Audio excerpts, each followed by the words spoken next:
Program support provided by the F. Price Kosman Memorial Trust, Entrust Bank trustee, bringing you the Kansas Wild Edge segments on Positively Kansas. It's time for Positively Kansas. Coming up, Kerry Nation will be popping her cork. Kansas-made wine is becoming big business. We'll discover why and show you how local wineries are giving the hoity-toity vineyards of California a run for their money. Also, the people in this small town lost their only restaurant, but this mother and daughter came to the rescue. See how they're now joyfully slinging hash for their friends and neighbors. And the showgirls from the Ziegfeld Follies have nothing on this group of Wichita dancers. Discover how they got together and are now taking their act on the road.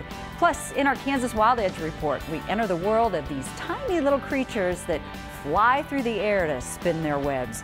It's amazing to watch. I'm Sierra Scott. Another half hour of information and inspiration is queued up and ready to roll. Positively Kansas starts right now.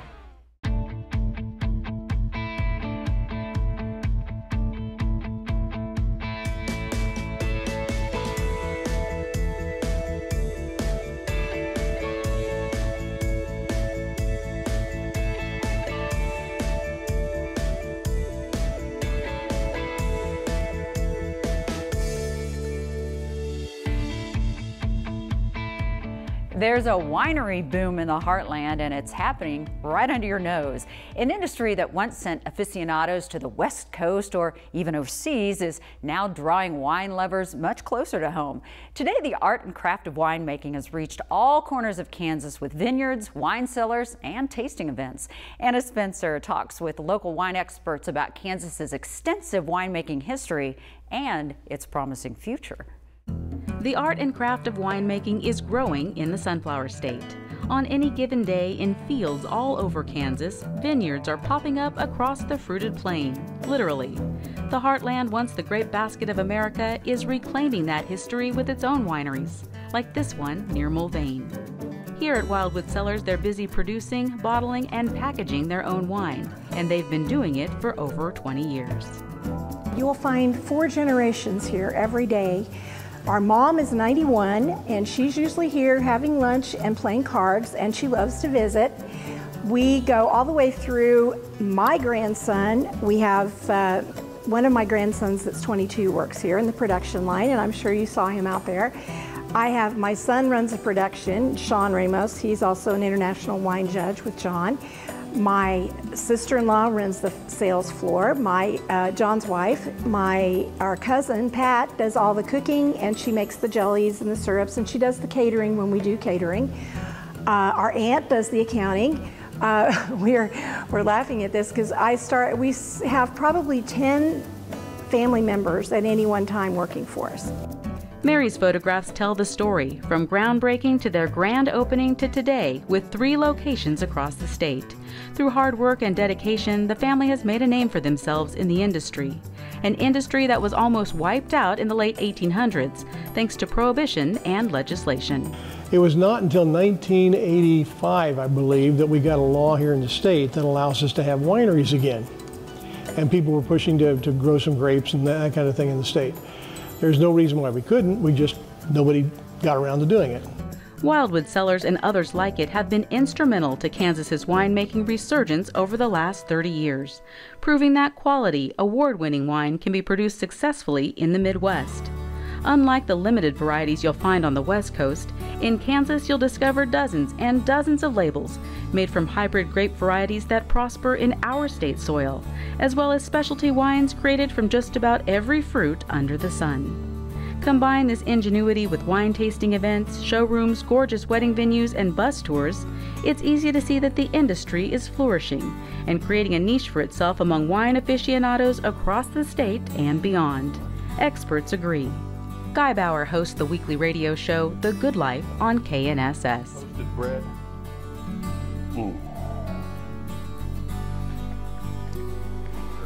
This is not easy business, even if you're in the best of growing circumstances, both climate and soil.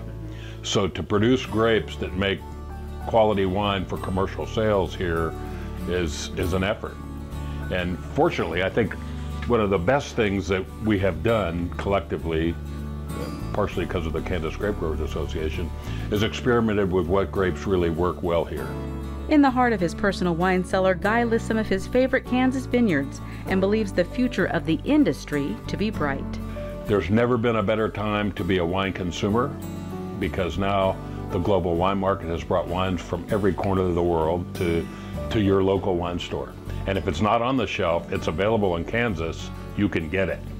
So I think the future's bright. I think it'll be really fun to watch. Experts predict steady growth on the American wine scene and see great enthusiasm for wine here in Kansas. And if you look closely, you just might see it too. For Positively Kansas, I'm Anna Spencer. There are now more than 30 wineries scattered across Kansas. Many Kansas wines have received regional or national competition honors, including 4 prestigious National Jefferson Cup Awards. Well, it seems like everywhere you look these days, in bigger cities like Wichita, there's another food truck popping up. But you can also find them in smaller towns. And in Bentley, a new food truck has created a whole new gathering place in town that otherwise has no restaurant at all. Anthony Powell has the story of this mother and daughter-owned business. Like any small town, there aren't a lot of businesses in Bentley, Kansas, which is northwest of Wichita and near Halstead. So when one closes down, there's a big impact, especially when it's the only restaurant in town. In early 2019, the owners of the Bentley Corner Bar and Grill decided to call it quits. The news quickly spread. Oh, it was devastating. I saw the post on Facebook and I immediately called I was in Oklahoma at my house. I called my family, which lives here in Bentley. And I'm like, did you see that it's closing down? We're not gonna have our deluxe nachos anymore. For a few months, residents wondered if they'd ever have another place to eat. And then one day in April, this food truck popped up. Again, news traveled fast. I called the family again. I was down in Oklahoma. I said, hey, guess what? We have another place to eat. Well, and I always wear an apron in here. It is greasy. A food truck owned by Ruth Jacob of Halstead and her daughter Amy Sykes had come to town. It's called Mama Roos Hooterville Country Kitchen. Halstead is known as Hooterville, so that's where that comes from. When we visited, the signs with the name hadn't been made yet. My husband decided this is what I should do for my new adventure and found this trailer in Missouri in Springfield and went there and pulled it home. It's kind of like here. Hey, at least he likes your cooking, right? Yeah, that's right. Ruth knew she'd need some help coming up with a menu and running things, so she called her daughter Amy. I had just graduated school not too long ago and was looking for something, so I got recruited. Knowing that Bentley had lost its only place to eat, the mother and daughter team knew this is where they needed to open up. They say the town could not have been more accommodating. The owners of Countryside Construction set them up on a piece of their land, furnished with water and electricity. The city quickly whisked them through the permit process, and residents have been incredibly grateful. I rodeo, so I eat like a carny. I eat food on the road 24/7, so and you know good food. I know good food and I know gas station food, and that is the best burger I've ever had. Once we started here, it was just bam. It just took off. And besides appreciating the delicious food, folks in Bentley say they are so thankful that someone took a chance in their beloved town. We're an entrepreneurial type family, and so anything to support a small town and a family-owned business, I am 100% for. And I'm driving 2 hours home today, but I made sure to stop here and get a burger before I went home. Meanwhile, Amy and Ruth say they plan to keep the menu and other things pretty simple. And we're working on a few things to get a tent cover for the tables here so people can sit out here and enjoy the food. And most of their focus will continue to be on providing the type of customer service you find in small towns like Bentley. We've had probably about 8 different people that have their own special. Oh, so you're getting to know so people by their yes, burgers, yeah. So you know, we're calling them a Brian Burger, a Jakester, a Richard's Request, You know, some stories call for hands-on type of reporting, and this is definitely one of them. So if you'll excuse me for just a second, I'm going to indulge. Now that is a positively great burger. In Bentley for Positively Kansas, I'm Anthony Powell. Ruth and Amy say they occasionally plan to make their truck mobile so they can provide their delicious food at events outside of Bentley. But they say they will always return to the town that has welcomed them so warmly.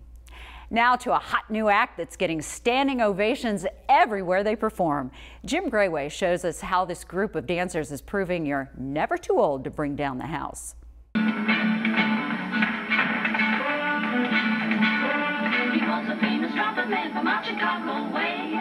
Back in the day, this is how young folks used to get their groove on.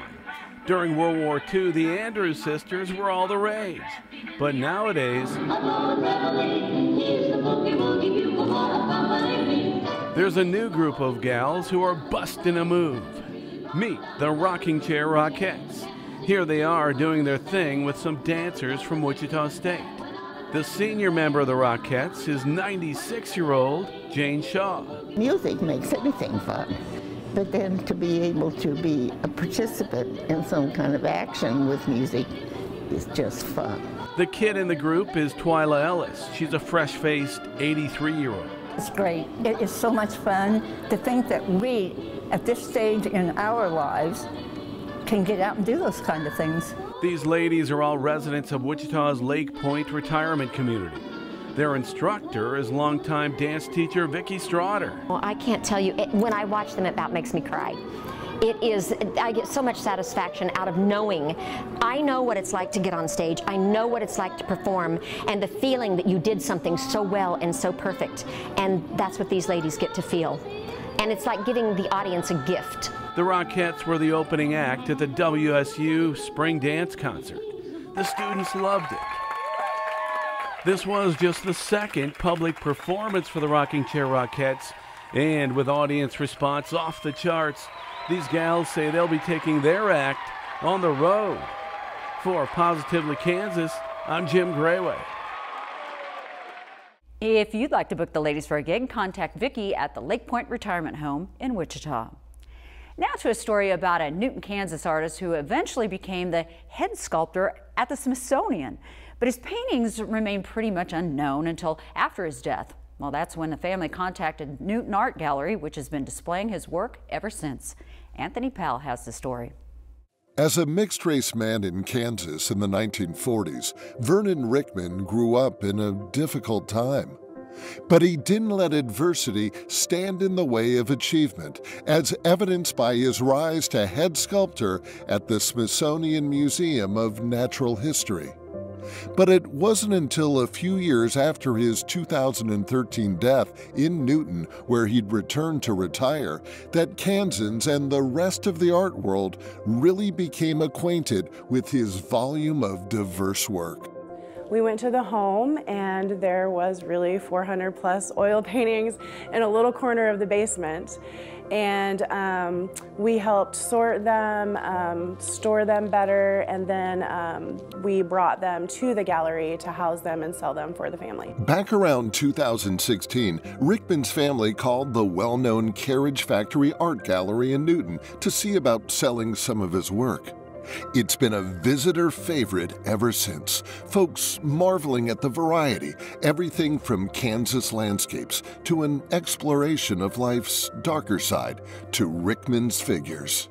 As a black and white photographer, I find some of his monochrome paintings extremely interesting, where the tree paintings are a really good example of that, where he takes a single color and he kind of it uses all the different shades of that color. I appreciate his figurative work. And this piece in particular, I tend to collect mother and child pieces. But this piece right here is just so well done. And this is actually his signature down in there, which is hard to find on his artwork. But despite becoming familiar with his work, the folks at Carriage Factory felt there was so much more to know about Rickman the man, so they reached out to local historian and author Beverly Olson Buller to see about writing a book. And nobody knew anything about him. As we said earlier, he's a mystery. So I said, yes, I'll do that. Well, once I saw his artwork, I fell in love with it. It's so unique, so different, so passionate, I would say. It was like I was seeing into the man when I saw his artwork. Through all her research for her book, Vernon Rickman, An Artful Life, Olson Buller says one thing above all stands out about the Newton native. Art was the love of his life. He was very quiet, and that he was a loner. It did not bother him to be alone. In one of the letters to his brother, he wrote, and this will not be an exact quote, love takes many channels. For some people, it is a spouse. For some people, it is an animal, but I think for me, it's art. Olson Buller says she also found it intriguing that despite having a high-profile career in a high-profile place like Washington, D.C., Rickman decided to retire in Newton. But he was very much a Kansan, I think, to his heart. And I think we Kansans take Kansas with us wherever we go. We bring a little bit of Kansas, whether it's being in New York City and looking someone in the eye and smiling at them and they look shocked. Here in Kansas, we do that. But it's not just Vernon Rickman's work that you'll enjoy here at the Carriage Factory. The gallery hosts an estimated 75 Kansas artists, telling us that Kansans are some of the most talented folks you'll find anywhere in the country.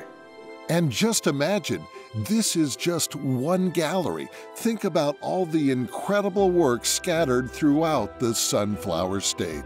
Having grown up in Kansas and then moving away, I don't think that people realize how many creative people there are, established artists there are. You don't have to leave Kansas to find great art. I mean, it is here. You can find it right here in your You can find it right here, yes. For Positively Kansas, I'm Anthony Powell. If you're interested in learning more about Vernon Rickman, the book written about him is available at Newton's Carriage Factory Art Gallery. Well, spiders creep a lot of people out, and very few people actually want them in their house. But in this week's Kansas Wild Edge Report, Mike Blair shows us how they can be truly amazing creatures flying through the air to spin their webs.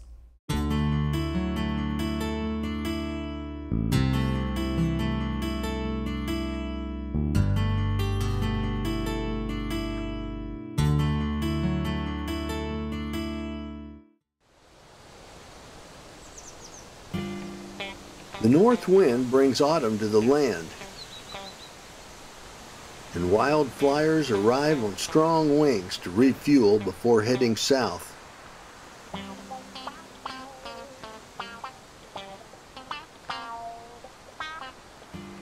But they aren't the only ones eager to reach new places before winter sets in.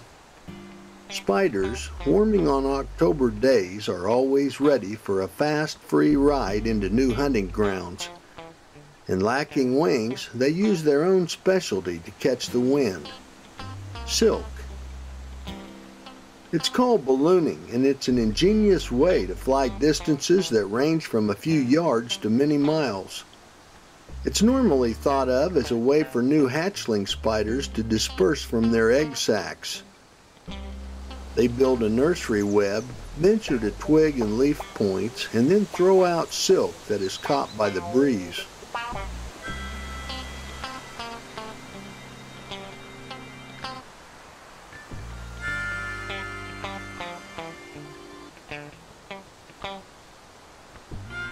This carries them aloft to new homes.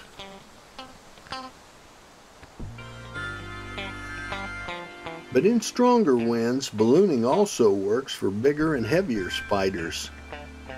These climb to open spaces with full access to moving air. And they wait for gusts that can take them airborne. Standing straight up with abdomens held high, they fire jets of silk from their spinnerets.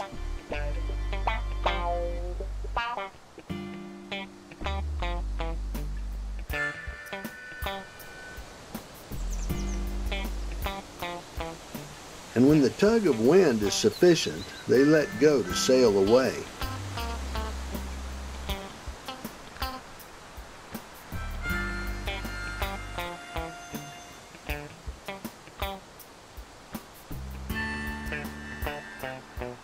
While waiting, they may fight and jostle for the best positions.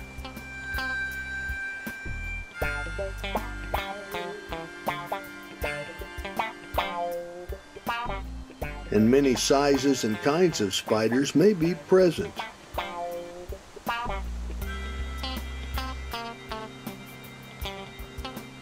But patience pays off, and soon all will get the ride they're looking for.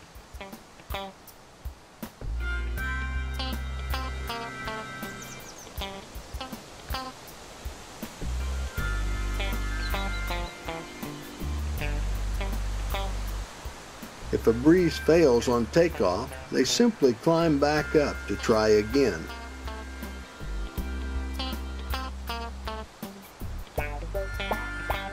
It's seldom seen, and few people are aware of flying spiders.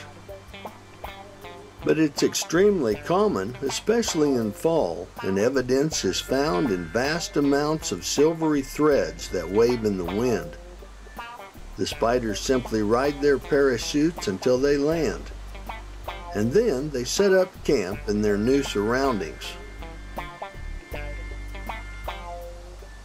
Ballooning. What a way for free airfare. I'm Mike Blair for Positively Kansas.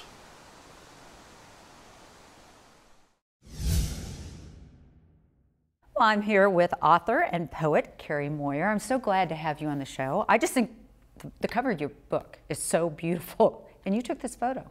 Yes, I took that out on a gravel training ride outside of Emporia. It's gorgeous. Anyway, I think it's so fascinating because to me, poetry seems to be kind of a dying art. And so how did you get interested in writing poetry? Well, when I was in high school, I had moved in with my dad, and I was lived in a very small community, and life was tough. My dad was a recovered alcoholic, and we had a lot of trauma, in our family history, and I wasn't super comfortable in the community that I had moved to, and I was always into music, and I've always been somewhat lyrical, and so poetry seemed to be a natural extension of that. And so I started writing really as a way to kind of explore things that were happening in my life, and of course that grew into exploring things in the world, and went off to college and had the option for an English endowment scholarship or an athletic scholarship, and I went with the athletic scholarship, but I went ahead and enrolled in a creative writing class taught by a man named Stephen Hind is his name. He's a notable Kansas poet, and he was kind of the first person that identified that maybe I had a little bit of writing ability, and that really kind of started a more active adventure into writing over the next several years. And I want to say about 2 years ago, it really took off in my head. Like, I was writing a lot, and I ended up getting invited into the Emporia Writers Group, which is full of really talented and supportive writers, authors, editors, publishers. I was sharing with them. We were doing a lot of writing together, and that led to me joining the Kansas Authors Club, and again, just more writing constantly. So that's kind of how it all got rolling. Well, a lot of it is Kansas related. You're born and bred Kansan. What inspires you? What leads you to write? Because sometimes you'll write more than others, I would think. It can be any number of things. It can be a dream that wakes me up in the middle of the night. It can be a thought that comes across my mind while I'm driving down the road. It can be a song that inspires a particular emotion. It can be any number of things, that lead to a poem. And I think it's really neat because you have a lot of photos in here as well that are Kansas based, and they're really beautiful. Did you take all of them, or? A vast majority of them. There's a picture of my father in there that I didn't take. There was a picture that I had received because the poem deals with his when he was dying, and I went to visit him. But a lot of them, a vast majority of them, are taken when I was out on gravel rides, because I do gravel cycling, you know, and things like the Dirty Kansas and stuff like that. That's fun. Can you read us a couple passages? Do you mind? I would love to hear. Because I think poetry has to be read, really. Okay, this is about throwing hay out by Hillsborough, Kansas in high school. Throwing hay. At 16, I am strong, throwing alfalfa bales, stone grip on twine, in dusty rectangular stacks, god-awful heat pouring over everything, running sweat down into burning squinted eyes, dripping on dusty muscled arms, the barn, galvanized gray burning box, surrounding the rising stacks, built with strong youthful backs in our furnace. That's beautiful, and that really says Kansas to me, because you're describing, and I'm picturing the heat and the everything that you're feeling. That's very descriptive. I love it. Oh, thank you. Another passage you'd like to share? Sure. This is a section from the mailbox. Moving into the space where a rust-red Massey Harris had slept, old empty structures look on indifferent to me, not remembering the boy I used to be, and the house yawns through a vacant door frame, centered on the remains of the wooden front porch, gray paint making itself known through small patches, poking out from broken boards and tangled weeds. I look into a window that once was whole, now a fractured frame with broken glass, littering the wild weeds and unmowed grass. An old recliner that I know sits alone on a dust-covered broken floor. Wow, that's really beautiful. Nice job. Thank so you. How do we get a hold of the book if we want a copy? It's available through Ellen Plum City Bookstore in Emporia, a brick and mortar establishment. And they also have an online way of purchasing. KelloggPress.com, which is my publisher, it's available through them. And it's also available through all of your major book retailers like Amazon, Barnes & Noble, and whatnot. Well, congratulations on getting published, and thank you for spending time with us. I appreciate it, Kerry. Thank you for having me. Well, that's a wrap for this week. We hope you enjoyed the show. Our email address is positivelykansas@kpts.org if you have a story. We're always looking. Thanks for watching. I'm Sierra Scott. See you next time.